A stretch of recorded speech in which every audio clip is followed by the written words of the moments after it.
అందరిలో ఉండే ఒక విచిత్రమైన అలవాటు ఏందో తెలుసా? క్యూరియాసిటీ, ఆతృత. దీనివల్ల ప్రతి మనిషిలో మంచి జరిగిద్ది, చెడు జరిగిద్ది.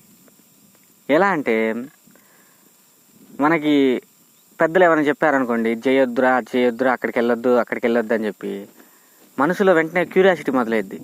అక్కడికి వెళ్తే ఏమైద్ది, చేస్తే ఏమైద్ది, చూసొద్దాం ఒకసారి వెళ్ళి.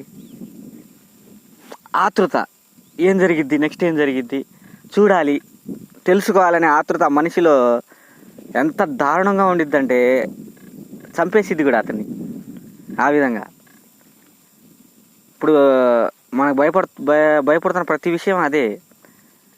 మన గుళ్ళలో కానీ వీటన్నిటిలో బయటపడుతున్న ఈ బంగారానికి మనం బయట తీయడానికి కారణం ఆతృతే. ఏముంది ఆ గదుల్లో, ఏముంది ఓపెన్ చేయాలనే ఆతృతతో ఓపెన్ చేస్తేనే బంగారం దొరికింది.